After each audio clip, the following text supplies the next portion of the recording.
अस्सलाम वालेकुम students, welcome back to the lecture. आज के लेक्चर में जो है हम इंटीग्रल कैलकुलस का काफ़ी इम्पोर्टेंट टॉपिक जो है वो डिस्कस करने जा रहे हैं, जो कि है इम्प्रॉपर इंटीग्रल्स। अब हमारे पास हमने देखना है कि इम्प्रॉपर इंटीग्रल्स जो है ये क्या होते हैं। उसके बाद जो है हमने इसकी कन्वर्जेंस या डिवर्जेंस जो है वो इम्प्रॉपर इंटीग्रल्स की उसका मीनिंग क्या है, और फिर हम चेक कैसे कर सकते हैं इम्प्रॉपर इंटीग्रल्स की कन्वर्जेंस या डिवर्जेंस। ये चीज़ भी आज के लेक्चर में हम जो है वो डिस्कस करेंगे। तो सबसे पहले तो ये हमें पता होना चाहिए कि इंटीग्रल होता क्या है, या हमें integration, why we need integration and what is integration. और उसके बाद हमें डिफरेंट टाइप्स की पता होना चाहिए, इंटीग्रेशन के रूल्स और इसकी प्रॉपर्टीज़ वगैरह हमें पता होनी चाहिए। उसके बाद जो है ये इम्प्रॉपर इंटीग्रल्स जो है बेसिकली इंटीग्रेशन की एक टाइप है। अगर हम इंटीग्रेशन को मेनली डिवाइड करें तो इंटीग्रेशन को मेनली जो है वो टू पार्ट्स में डिवाइड किया जाता है। एक डेफिनेट इंटीग्रल हम कह सकते हैं और इनडेफिनेट इंटीग्रल्स होते हैं। ठीक है, इनकी डिटेल्स की तरफ मैं मूव नहीं कर रही। आपको अगर इनकी डिटेल्स चाहिए तो आप डिस्क्रिप्शन में लिंक्स जो है वो चेक कर सकते हैं, या फिर आप प्लेलिस्ट में जाके इंटीग्रल कैलकुलस की जो वीडियोस हैं उनको विज़िट कर सकते हैं। वहाँ पे इंटीग्रेशन की काफ़ी ब्रीफली जो है वो और बहुत इजी वे में इसको एक्सप्लेन किया गया है। अब इम्प्रॉपर इंटीग्रल जो हैं ये डेफिनेट इंटीग्रल की जो आगे से दो टाइप्स होती हैं हमारे पास, एक तो प्रॉपर इंटीग्रल है और सेकेंडली जो टाइप है वो है इम्प्रॉपर इंटीग्रल। अब हमने प्रॉपर इंटीग्रल्स की डिटेल्स जो है हम ऑलरेडी डिस्कस कर चुके हैं, तो अब हम इम्प्रॉपर इंटीग्रल्स की तरफ जो है वो मूव करने जा रहे हैं। फर्स्ट ऑफ ऑल जो है हम डेफिनेशन देखने जा रहे हैं कि हमारे पास डेफिनेट इंटीग्रल, इम्प्रॉपर इंटीग्रल, जो कि हमने कहा कि डेफिनेट इंटीग्रल की टाइप है। तो फर्स्ट ऑफ ऑल जो है हम डेफिनेट इंटीग्रल देख लेते हैं कि डेफिनेट इंटीग्रल की हमारे पास डेफिनेशन क्या है। हमारे पास अगर इंटीग्रल ए टू बी, यहाँ पर हमारे पास लिमिट है, ए यहाँ पर लोअर लिमिट है, बी अपर लिमिट है, और एफ ऑफ एक्स जो है ये हमारे पास इंटीग्रेंट है, D X where require to have. अब हमारे पास ये डेफिनेट इंटीग्रल होगा अगर हमारे पास इसकी डोमेन ऑफ इंटीग्रेशन जो है वो हम लोग जो है ये क्लोज इंटरवल में ले रहे हैं ए बी में, और फाइनाइट इंटीग्रेंट, और इसमें जो ये जो हमारे पास इंटीग्रेंट है ये फाइनाइट हो, इसकी वैल्यू जो है वो less than plus minus infinity हो, तो हम इस तरह के इंटीग्रल्स को कहते हैं कि ये हमारे पास डेफिनेट इंटीग्रल्स हैं। अब इम्प्रॉपर इंटीग्रल्स में हमारे पास क्या आएगा कि इनफाइनाइट लिमिट ऑफ इंटीग्रेशन होगी। इसमें limit of integration improper integral में एटलीस्ट वन और बोथ, या तो हमारे पास एक लिमिट इनफाइनाइट होती है, यहाँ हमारे पास दोनों की दोनों लिमिट्स जो हैं वो इनफाइनाइट होंगी इम्प्रॉपर इंटीग्रल की केस में। और सेकेंडली जो है ये इंटीग्रेंड जो है ये इनफाइनाइटली डिसकंटिन्यूस होगा, या हम कह सकते हैं कि इसकी वैल्यू जो है वो इन्फिनिटी को अप्रोच कर रही होगी। तो या तो इसकी डिसकंटिन्यूस होने की वजह से, इन्फिनाइटली डिसकंटिन्यूस होने की वजह से ये जो इंटीग्रल है ये इम्प्रॉपर हो जाएगा। और दूसरा जो है ये लिमिट्स की वजह से हमारे पास जो है ऐसा इंटीग्रल जिसमें लिमिट जो है एटलीस्ट वन लिमिट और बोथ लिमिट्स आर इनफाइनाइट, तो इस तरह का इंटीग्रल जो है वो हमारे पास होगा इम्प्रॉपर इंटीग्रल। अब जो है इनफाइनाइट लिमिट्स ऑफ इंटीग्रेशन यहाँ पे हम देख लेते हैं। Improper integrals are said to be convergent if the limit is finite and that limit is the value of the improper integral। और अदरवाइज जो है हमारे पास जो इंटीग्रल है वो क्या होगा, डाइवर्जेंट होगा। हमने क्या कहा कि अगर फर्स्ट केस तो ये कि हमारे पास कन्वर्जेंट वाला जो केस है फर्स्ट, उसमें हमने क्या कहा कि अगर हमारे पास लिमिट जो है वो फाइनाइट आती है और जो लिमिट की हमारे पास वैल्यू आएगी वो ही उस इम्प्रॉपर इंटीग्रल की भी वैल्यू होगी। ठीक है, और if limit does not exist, अगर हमारे पास लिमिट जो है वो एग्जिस्ट ही नहीं करेगी तो फिर ऐसा इम्प्रॉपर इंटीग्रल जो है वो हमारे पास हो जाएगा डाइवर्जेंट। और कन्वर्जेंट कब होगा, अगर उसकी लिमिट फाइनाइट हो और जो उसकी इम्प्रॉपर इंटीग्रल की लिमिट आएगी वो ही उस इम्प्रॉपर इंटीग्रल की वैल्यू भी होगी। अब इसको हम देख लेते हैं कि each integral on the previous page is defined as a limit. If the limit is finite, we say the integral converges, while if the limit is infinite or does not exist, we say the integral diverges. Convergence is good mean we can do the integral, divergence is bad means we cannot do the integral। Actually जो convergence है integral की वो हमें बताती क्या है। पहले तो हमने ये कहा कि अगर लिमिट फाइनाइट है तो वो कन्वर्जेंट है, और अगर उसकी लिमिट एग्जिस्ट नहीं करती तो ऐसे केस में जो है वो हमारे पास इंटीग्रल जो है वो डाइवर्जेंट हो जाएगा। सेकंड थिंग जो हमने बताई वो ये बताई कि कन्वर्जेंस जो है वो इस चीज़ की हमें श्योरिटी देती है कि इसकी इंटीग्रेशन हम कर सकते हैं, और जो डाइवर्जेंस है वो ये हमें बताती है कि इस इम्प्रॉपर इंटीग्रल की जो है वो इंटीग्रेशन पॉसिबल नहीं है, डे डाइवर्ज हो गया, ठीक है। वी कैन नो और डू द इंटीग्रल। अब हमने क्या करना है कि फाइंड, अब तो ये एक इम्प्रॉपर इंटीग्रल गिवन है क्योंकि इसमें हमारे पास एक लिमिट जो है वो इनफाइनाइट है। अब इस इम्प्रॉपर जो इंटीग्रल है इसको हमने इवेल्यूएट करना है इफ़ इट इवन कन्वर्जेस। अब हमने इसको, अगर ये कन्वर्ज करता है तो फिर हमने इस इम्प्रॉपर इंटीग्रल की जो है वो वैल्यू फाइंड करनी है, और हमने क्या कहा कि जो इस इम्प्रॉपर इंटीग्रल की लिमिट आएगी वो ही इसकी जो है इस इंटीग्रल की जो है वैल्यू होगी, ठीक है। तो इसको हम इवेल्यूएट करने जा रहे हैं। इसको इवेल्यूएट करने का प्रोसेस क्या है कि जो भी हमारे पास लिमिट इनफाइनाइट होगी उसको हमने लिमिट की फॉर्म में ले लेना है। तो मैंने यहाँ पर लिमिट अप्लाई कर ली, limit b approaches to infinity. तो और यहाँ पर मेरे पास इन्फिनिटी की जगह क्या गया, बी, क्योंकि मैंने बी को अप्रोचेस टू इन्फिनिटी ले लिया, ये इन्फिनिटी था हमारे पास। और ये इंटीग्रल के अंदर इंटीग्रेंड जो है वो हमारे पास है e raise to power minus x. अब इसकी e raise to power minus x की हमने इंटीग्रेशन करनी है।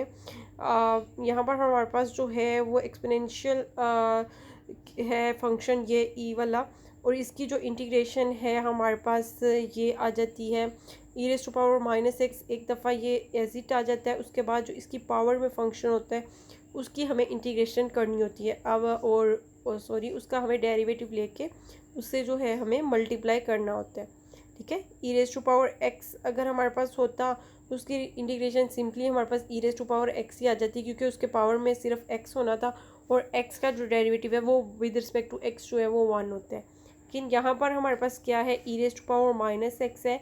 तो इसकी जब हम इंटीग्रेशन करेंगे तो 1 टाइम तो हमारे पास e raise to power minus x as it आ जाएगा, और फिर इसके पावर वाला जो है उसका हमें डेरिवेटिव से मल्टीप्लाई करना होता है। तो इसके पावर में जो है वो हमारे पास क्या आ रहा है, माइनस एक्स है, तो इसका जो डेरिवेटिव है वो हमारे पास बन जाएगा -1 बन जाएगा हमारे पास, क्योंकि माइनस एक्स का डेरिवेटिव जो है वो हमारे पास -1 आ जाएगा। अब नेक्स्ट जो है हमें fundamental theorem of calculus use करके ये लिमिट्स पुट करनी है हमें। हमारे पास 0 और b जो है ये हम पुट कर देंगे। पहले हमारे पास अपर लिमिट आ जाएगी x की प्लेस पे, फिर लोअर लिमिट आ जाएगी, और ई रेज टू पावर 0 जो है ये तो हमारे पास 1 हो जाएगा, और e raise to power minus b है, यहाँ हमारे पास minus e raise to power minus b है। तो इसको हम लिख सकते हैं कि -1 over e raise to power b, ठीक है। अब जब इस पर limit b approaches to infinity होगी तो basically 1 over e raise to power infinity आ जाएगा हमारे पास, और 1 over e raise to power infinity जो है वो ई रेज टू पावर इन्फिनिटी हमारे पास इन्फिनिटी के इक्वल आ जाएगा। 1 ओवर इन्फिनिटी जो है वो हमें 0 वैल्यू दे देगा। तो फाइनली जो हमारे पास जो है ई रेज टू पावर 0 1 हो गया था, और ये 1 ओवर इन्फिनिटी जो है ये 0 हो गया। तो 0 + 1 फाइनली हमारे पास जो आंसर है वो हमारे पास आ गया है 1, जो कि एक डेफिनेट नंबर है। So the integral converges and equal to 1। तो यहाँ से हमें पता चल गया कि ये जो इंटीग्रल है ये कन्वर्ज भी कर रहा है, और इसकी वैल्यू जो है वो क्या आ गई है, वो आ गई है 1। अब नेक्स्ट हम लोग कुछ ज़्यादा कॉम्प्लिकेटिव एग्जांपल्स भी आगे डिस्कस करेंगे, और ऐसी एग्जांपल भी डिस्कस करेंगे जिसमें हमारे पास दोनों लिमिट्स जो हैं वो इनफाइनाइट आ जाए, तो वो केस भी जो है वो हम देखेंगे। Here we can see that both limits are infinite. We have limit from -infinity to infinity, and the integrand is 1 over 1 plus x square dx. We have to integrate it, and in this case we consider both as either we can break it on a point between these two values, means between -infinity to infinity. Actually यहाँ पर हम जो है -infinity से infinity के दरमियान जो हमारे पास टोटल इंटरवल है इसके सेंटर में हम कोई भी पॉइंट जो है वो ले सकते हैं, और उस पॉइंट पे इस इंटीग्रल को जो है वो ब्रेक करके और डेफिनेट इंटीग्रल की प्रॉपर्टीज़ यूज़ करके, तो ये हमारे पास जो है वो 2 इंटीग्रल्स उनका सम जो है वो बन जाएगा। यहाँ पर हमने क्या किया है कि इसको एक पॉइंट जो है सी पे ब्रेक कर लिया। अब सी की कोई भी वैल्यू हम इस इंटरवल के अंदर कंसीडर कर सकते हैं, वेदर सी लेट्स पिक, हमने जो है वो सी की वैल्यू जो पिक की है वो c is equal to zero pick की है। अब c is equal to zero के लिए पहले हम एक इंटीग्रल को सोल्व कर लेते हैं जो माइनस इन्फिनिटी टू ज़ीरो है, फिर हम सेकंड वाले इंटीग्रल को जो है वो सॉर्ट आउट कर लेंगे जो ज़ीरो टू इन्फिनिटी वाला होगा। तो पहले हम माइनस इन्फिनिटी टू ज़ीरो वाले इंटीग्रल को सोल्व कर लेते हैं। उसी तरह जो भी हमारे पास इन्फिनाइट लिमिट होगी हमने उसको बी को अप्रोच करवा देना है और वहाँ पर हमारे पास उस लिमिट की प्लेस पे जो है वो बी आ गया है।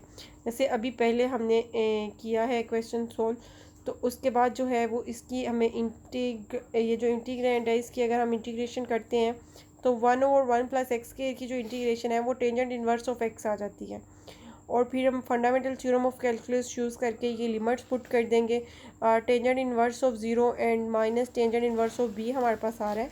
तो टेंजेंट इन्वर्स ऑफ ज़ीरो जो है वो तो हमारे पास ज़ीरो ही होता है, और टेंजेंट इन्वर्स ऑफ बी जो है इसमें हमें लिमिट जो है वो अप्रोचेस टू माइनस इन्फिनिटी, तो ये हम माइनस इन्फिनिटी पे इस लिमिट को अप्रोच करवाएंगे तो फाइनली जो हमारे पास वैल्यू आ गई है वो आ जाएगी π/2।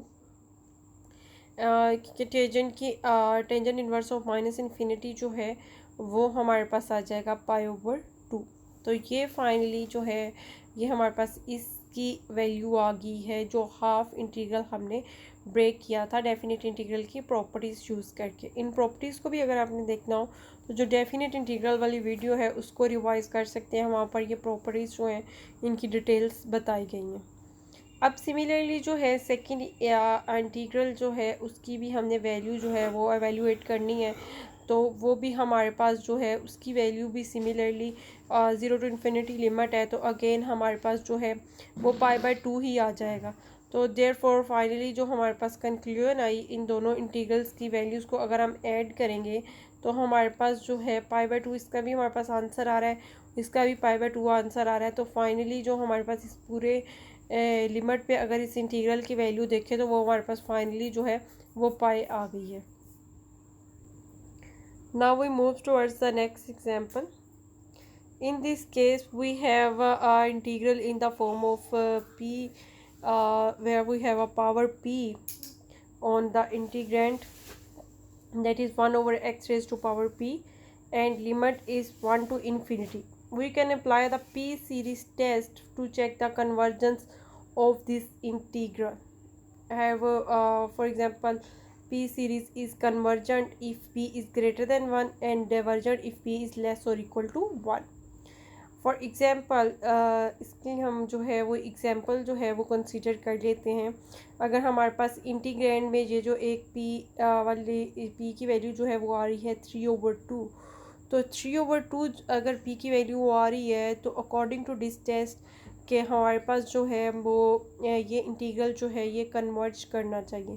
तो इसको हम वेरीफाई भी कर लेते हैं। लिमिट हमने बी अप्रोचेस टू इन्फिनिटी ले ली और इसकी हमने जब इंटीग्रेशन फाइंड की तो इस पे पावर रूल यूज़ होगा। इसकी पावर हम लिख सकते हैं, अगर इसको न्यूमिनेटर में ले जाएं तो ये हमारे पास हो जाएगी x रेज़ टू पावर -3/2, और इस पे जो है जब हम पावर रूल अप्लाई करेंगे इसमें +1 करेंगे और उस पावर से हम डिवाइड भी करेंगे तो -3/2 +1 जो है वो फाइनली हमें 1/2 दे देगा, और 1/2 -1/2 दे देगा, और इसको इट मीन्स हम लिख सकते हैं 1/x रेज़ टू पावर 1/2, और जो 1/2 हम डिवाइड कर रहे थे वो ऊपर मल्टीप्लिकेशन में हमारे पास चला जाएगा।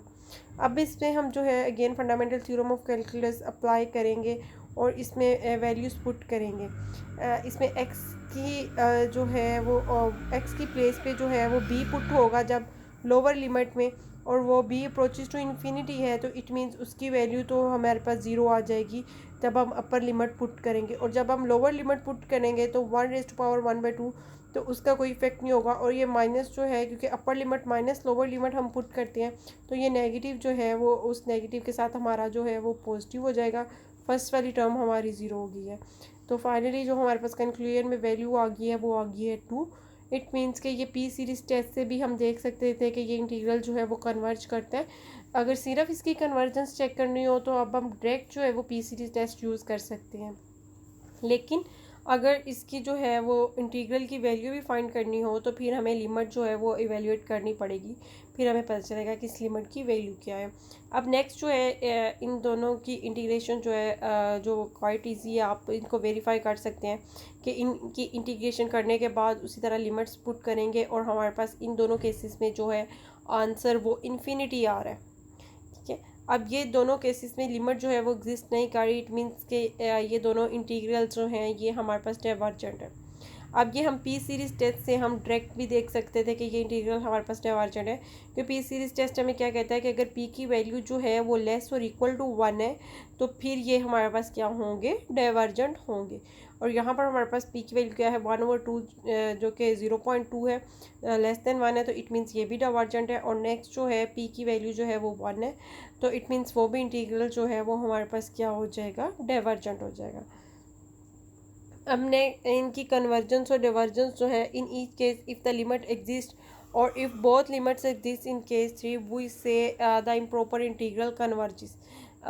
if the limit fails to exist or is infinite the integral diverges in case 3 if either limit fails to exist or infinite the integral is divergent। Basically इसमें हम ये कहना चाह रहे हैं कि जैसे अभी हमने एक केस डिस्कस किया था, इसमें दोनों हमारे पास जो है माइनस इन्फिनिटी टू इन्फिनिटी, जैसे ये एग्जांपल हमने डिस्कस की, इसमें हमारे पास दोनों लिमिट्स की जो है वो वैल्यू 0 टू इन्फिनिटी वाले की भी फाइनाइट आ गई और इन्फिनिटी टू 0 वाले की। अगर इन दोनों में से कोई एक भी लिमिट इनफाइनाइट आ जाती तो ये हमारे पास इसका जो होल वैल्यू है वो इनफाइनाइट हो जाती, तो ये इंटीग्रल हमारे पास क्या हो जाता, डाइवर्जेंट हो जाता। अगर एक ही लिमिट है तो अगर वो इनफाइनाइट हो जाती है तो वो भी इंटीग्रल जो है वो डाइवर्जेंट होता है। अदरवाइज़ अगर दोनों लिमिट्स जो हैं वो इसकी फाइनाइट हों तो फिर हमारे पास इस तरह का इंटीग्रल जो है वो उसको हम कहेंगे कि ये है कन्वर्जेंट। अब जो है ये नेक्स्ट केस हमारे पास आ गया, इसमें हमें जो लिमिट्स हैं वो तो नज़र आ रही हैं कि हमारे पास दोनों लिमिट्स जो हैं वो फाइनाइट है, 0 है और 2 है, 0 से 2 तक हमारे पास इंटरवल है। लेकिन अगर इसके इंटीग्रैंड को चेक करें तो ये हमारे पास डिसकंटिन्यूस है, at x is equal to 2 पे इसकी जो वैल्यू है वो हमारे पास इनफाइनाइट आ रही है, तो इट मीन्स कि ये जो है हमारे पास डिसकंटिन्यूस है। Denominator of this one is 0 when x is equal to 2, और अगर हमारे पास डिनोमिनेटर जो है जो 0 हो रहा है इट मीन्स कि ये फंक्शन जो है हमारे पास x इज इक्वल टू 2 पे जो है वो डिफाइंड नहीं है। अब इस केस में हम लोग जो है वो क्या करेंगे कि c अब 2 पे जो है ये डिफाइंड नहीं है और इंटरवल हमारे पास क्या है 0 to 2 है, मीन्स मैक्सिमम वैल्यू हमारे पास 2 हो सकती थी और 2 पे जो है ये हमारे पास इंटीग्रल जो है ये डिफाइन ही नहीं है, ये डिसकंटिन्यूस है।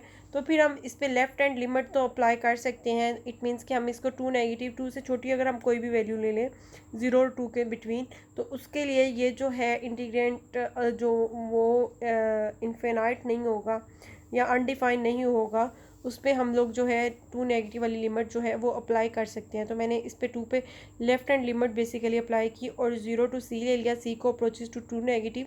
तो अब इसकी इंटीग्रेशन करेंगे, अगर हम देखें कि इस पे लॉग वाली प्रॉपर्टी जो है वो यूज़ हो जाएगी, क्योंकि जो डिनोमिनेटर है वो हमारे पास है x² - 4 और न्यूमिनेटर में हमारे पास आ रहा है 2x, तो डिनोमिनेटर का डेरिवेटिव जो है वो न्यूमिनेटर में है मौजूद है, तो इसका मतलब है कि हम इस पे लिमिट जो है इसका जो लिमिट तो हमारे पास वैसे ही आ जाएगी। इस डिनोमिनेटर का डेरिवेटिव अगर न्यूमिनेटर में है तो हमारे पास लॉग ऑफ डिनोमिनेटर आ जाता है। ठीक है, तो लॉग ऑफ डिनोमिनेटर यहाँ पर हमारे पास डिनोमिनेटर में क्या है x² - 4, तो लॉग ऑफ x² - 4 जो है हमारे पास आ जाएगा।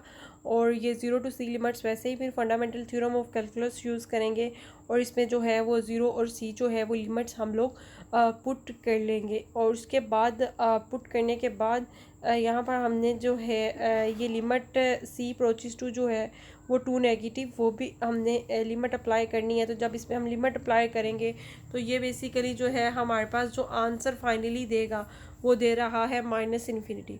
तो सो ये इंटीग्रल जो है ये डाइवर्जेस तो कर गया, लेकिन ये इंटीग्रल के इम्प्रॉपर इंटीग्रल की एक टाइप है कि इस तरह भी हो सकता है कि लिमिट्स फाइनाइट हो लेकिन इंटीग्रेंड जो है वो उसका जो है वो इनफाइनाइट हो रहा हो, तो उस वजह से जो है ये इंटीग्रल लेकिन सोल्व करने के बाद हमें पता चला कि ये इंटीग्रल जो है वो इटसेल्फ जो है वो डाइवर्जेंट है।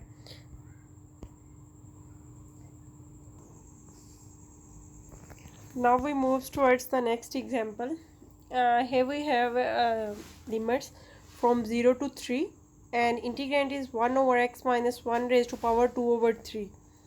And we can clearly see that at x is equal to 1 from this interval 0 to 3, x is equal to 1, this the value of this integrand is undefined.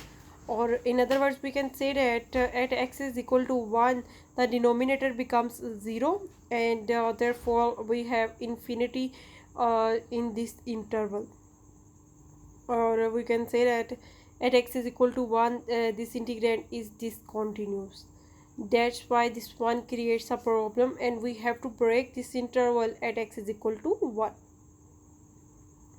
जैसे कि हमने माइनस इन्फिनिटी से infinity वाला case discuss किया था, उस पर भी हमने इंटरवल को किसी पॉइंट सी पे ब्रेक किया था और उसकी सी की वैल्यू हमने आर्बिट्रेरीली ज़ीरो ली थी, क्योंकि ज़ीरो पे हमें जो है वो हमारे लिए आसानी थी, क्योंकि उसके इंटीग्रेंट की जब हम इंटीग्रेशन करते थे तो वो टेंजेंट बन जाता है, और टेंजेंट की ज़ीरो पे वैल्यू जो है वो वैल्यूएट करना हमारे लिए ईजी था, तो हमने सी की वैल्यू जो है वो ज़ीरो रख ली थी।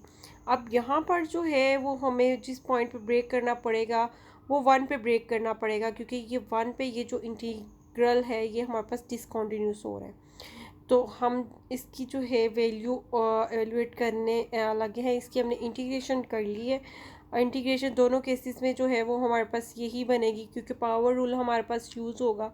इसकी पावर जो है वो आ जाएगी x minus 1 raise to power -3/2, और -3/2 में हम जब +1 करेंगे और उसकी पावर जो आ रही होती है -3/2 + 1, उससे हमें डिवाइड भी करना होता है। तो ये पावर रूल यूज़ होकर फाइनली जो है हमारे पास आंसर जो है वो आ जाएगा x minus 1 raise to power 1/3, और 1/3 से हमें डिवाइड भी करना था, तो वो 3 हमारे पास जो है वो न्यूमिनेटर में आ गया, तो ये मल्टीप्लाई हो गया हमारे पास। ठीक है, तो ये हमारे पास जो है वो फाइनली ये वैल्यू आ रही है हमारे पास। अब इस पे जो लिमिट्स हैं वो 0 to 3 हैं, और इसमें हमने कहा कि at X is equal to 1 पे जो है ये डिनोमिनेटर अनडिफाइन हो रहा है, तो इट मीन्स इसको 1 पे जो है हम ब्रेक कर लेंगे। अब जस्ट इसकी लिमिट्स पुट जो करनी है हमने वही चेंज होंगी, इंटीग्रेशन की वैल्यू यही आएगी। इसमें हम जो है वो ये दोनों अब लिमिट्स पुट करके और इसको जो है वो कर लेते हैं, देख लेते हैं कि हमारे पास फाइनली इसकी जो है फिर उन दोनों का वैल्यूज़ का जो है हम सम अप कर लेंगे, और फाइनली हमारे पास जो है वो रिज़ल्ट आ जाएगा। तो ये हमने लिमिट्स पुट करके इसकी वैल्यू जो है वो एवेल्यूएट कर लेनी है। और इसकी लिमिट जो है वो एक तो हम 0 to 1 पुट करेंगे, और सेकेंडली हमने क्या पुट करनी है 1 to 3। तो ये फाइनली हमारे पास पुट करने के बाद जो है वो इसकी वैल्यू जो है एक हमारे पास 1 आ जाएगी, और एक आ जाएगी हमारे पास 2 रेज़ टू पावर 1/3। इसको आप देख भी सकते हैं कि जब हम यहाँ पर 0 पुट करते हैं तो हमारे पास जो है वो जस्ट बच जाएगा ओनली ये 3 जो है ये हमारे पास बच जाएगा। अगर हम इसकी जगह 0 पुट करते हैं और -1 रेज़ टू पावर 1/3 जो है वो तो मैटर नहीं करेगा, और जब 3 इसकी प्लेस पे जो है हम पुट करते हैं तो फिर हमारे पास जो वैल्यू आ रही है, तो ये फाइनली हमने दोनों वैल्यूज़ वो लिख ली, और 3 को इस तरह ही मल्टीप्लाई हमने कर लिया। तो जो इन दोनों को ऐड करने के बाद इसकी वैल्यू भी कन्वर्ज करी है, इसकी वैल्यू भी अब कन्वर्ज करी है जो इंटीग्रेशन के बाद। तो फाइनली जो है हमारे पास कंक्लूजन में ये हमारे पास जो है इसकी जो लिमिट की वैल्यू जो है वो आ गई है 3 × 1 + 2 raise to power 1/3। Shortage of time की वजह से मैं इसके सारे स्टेप जो हैं वो मैं एक्सप्लेन नहीं कर रही। आप इजीली इंटीग्रेशन इसकी कर सकते हैं। जो इसमें समझने वाली बात थी वो यही थी हमारे लिए, जो न्यू टर्म आई थी कि ये 1 पे डिसकंटिन्यूस है, तो 1 पे हमें इसको ब्रेक करके उसके बाद जो है इसको सोल्व करना है।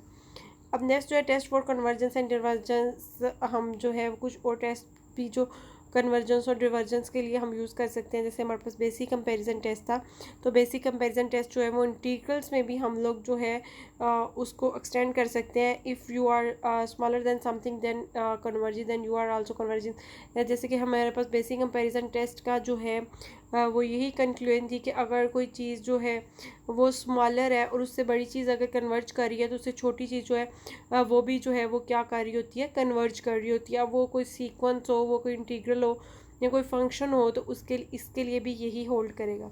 इसी तरह जो है अगर हमारे पास कोई बिगर समथिंग देन डिवर्जेंस देन अगर हम हमारे पास जो है कोई छोटी चीज़ जो है वो डाइवर्जेंट है, तो फिर उससे बड़ी चीज़ जो है वो भी क्या होती है हमारे पास, डाइवर्जेंट। और अगर हम कहें कि बड़ी कोई चीज़ या बड़ा कोई फंक्शन जो है वो कन्वर्जेंट है, तो उससे जो छोटा फंक्शन होता है वो भी क्या होगा, कन्वर्जेंट होगा।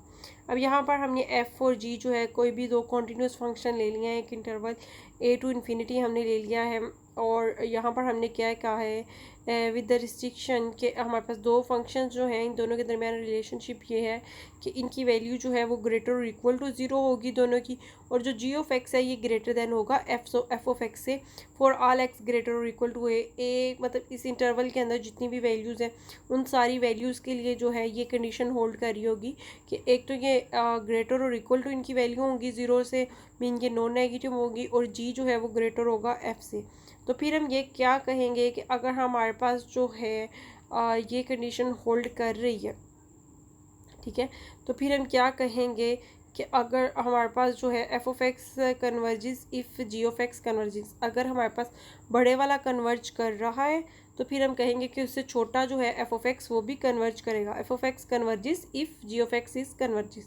और सेकेंडली हमारे पास जो बात है g of x diverges if f of x diverges, अगर हमारे पास छोटा फंक्शन जो है वो डिवर्ज करेगा, उसका इंटीग्रल डिवर्ज करेगा, तो फिर हम क्या कहेंगे कि बड़े वाला जो फंक्शन है उसका इंटीग्रल भी क्या है, वो भी डिवर्जेंट होगा। तो अब इसके लिए हम एग्जांपल्स देख लेते हैं।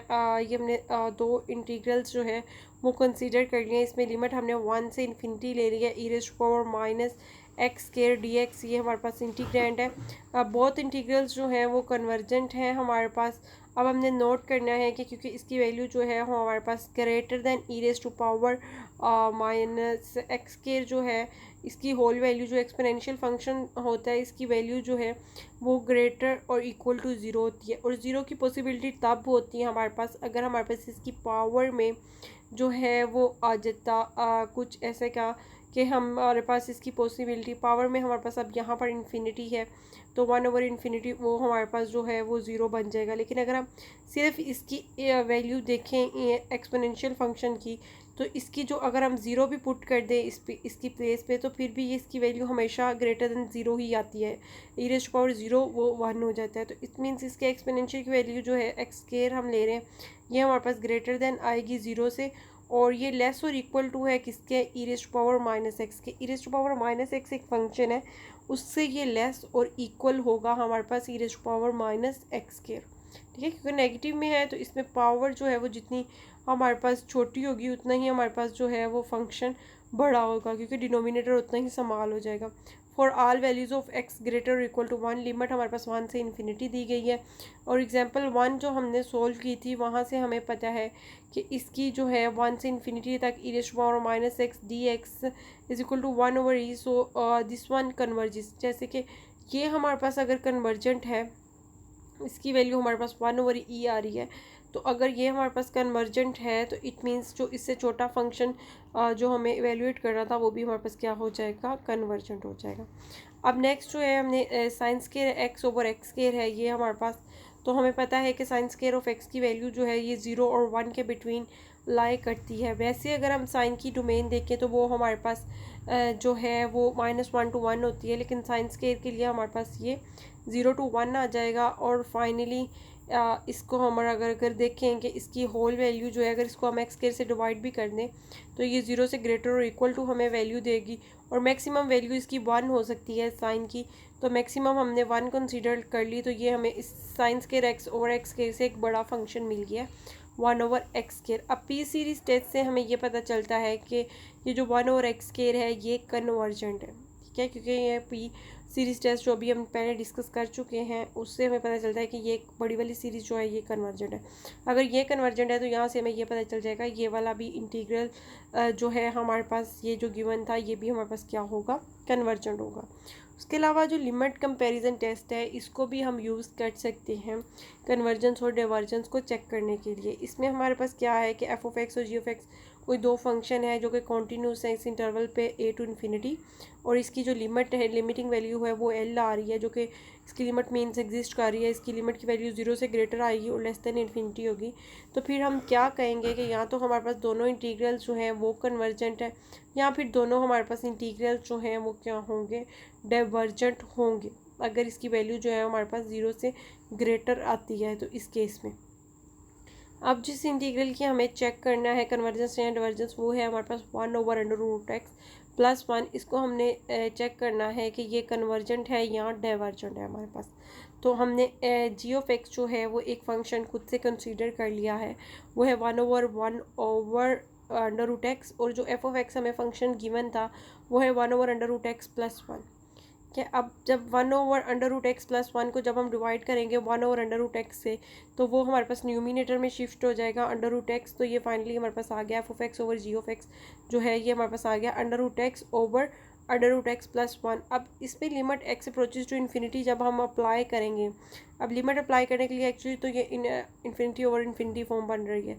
तो हमें इस पर लिमिट अप्लाई कैसे करेंगे, हम लोग √x से न्यूमिनेटर और डिनोमिनेटर को डिवाइड कर देंगे और फिर इस पर लिमिट अप्लाई करेंगे। तो फाइनली हमारे पास जो है इसकी वैल्यू जो है वो हमारे पास आ रही है 1 आ रही है। तो लिमिट कंपैरिजन टेस्ट हमें क्या कहता है कि इसकी वैल्यू जो है वो 1 आ रही है, जो कि क्या है, ग्रेटर दैन 0 है। तो अगर इसकी वैल्यू हमारे पास 1 आ रही है जो कि क्या है, ग्रेटर दैन 0 है, तो फाइनली हम क्या कह सकते हैं कि अगर ये हमारे पास या तो दोनों कन्वर्जेंट होंगे या फिर दोनों क्या होंगे, डाइवर्जेंट। अब जो पी सीरीज़ टेस्ट है वहाँ से हमें पता चलता है कि 1/√x जो है, क्योंकि इसमें p की वैल्यू जो है वो लेस देन 0 है, 0.5 होगी, 1/2 जो है वो 0.5 के इक्वल होता है। तो अगर ये डाइवर्जेंट है और लिमिट जो है वो ग्रेटर देन 0 है, तो जो f(x) वाला है इंटीग्रल, ये भी हमारे पास क्या है, ये भी डाइवर्जेंट होगा। तो इट मीन्स कि अगर g(x) जो है वो डाइवर्जेंट है, तो f(x) भी हमारा क्या है, वो भी डाइवर्जेंट हो जाएगा। Thanks for watching. होपफुली कि आपको आज का लेक्चर जो है वो समझ आया होगा। आपको कोई भी कन्फ्यूजन हो तो आप कमेंट्स में या क्लास टाइम में डिस्कस कर सकते हैं। अल्लाह हाफिज़।